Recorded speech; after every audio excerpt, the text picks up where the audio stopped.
Turning to today's health now, a lot of students out there are playing fall sports. With the benefits of athletics, though, unfortunately, comes the risk of injury. WNCN health expert Dr. Campbell joins us now with some prevention information for parents, grandparents, anyone watching who takes care of kids.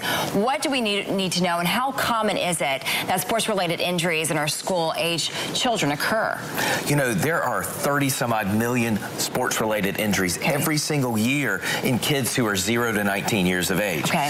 Athletics are incredibly important for multiple reasons. You know, stay healthy, you learn how to work as a team. Right. You build self-confidence. However, you know, sports-related injuries do occur, and it's a lot of ER visits and a lot of missed time from practice and games if you're not careful. And a lot of kids, they don't just play sports during the fall. A lot of them play in, you know, summer league. So this can happen all the time, especially for kids who play a lot. So what are the most common injuries? You know, the most common, like you might think, are strains and sprains, where a sprain is when you pull a ligament that connects a joint between two bones, such as your ankle. That's the most common kind of sprain. Strains, you can strain muscles and tendons. But you know, you just mentioned all these kids that play year-round baseball and year-round sports. Repetitive injuries can occur. We have to treat that with rest and with ice and elevation like you do with a lot of other injuries. And then some more uncommon injuries are something called growth plate injuries. What are those? Growth plate injuries occur in the long bones of the child where they're developing, then the bones are still growing as you get taller and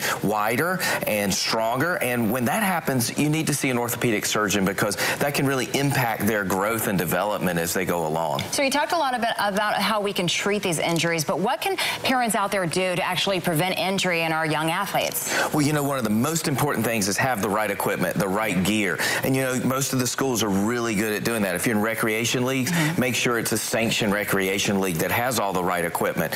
You know, more importantly is teach your child to warm up and cool down. We all just want to go out there and get the job done and go play. It is so important to warm muscles up, stretch, and then at the end, this is what everybody forgets, warm muscles really need to be stretched and elongated so that you can release some of the tightness and all the things that build up when you're exercising, and that's going to really help prevent injury. So go fight, win, but you also have to take care of those young bodies, right? Because you want to be in the game for a long time. That's right. You're still an athlete. I try to still be an athlete. It's important to start early. You're doing great, doctor.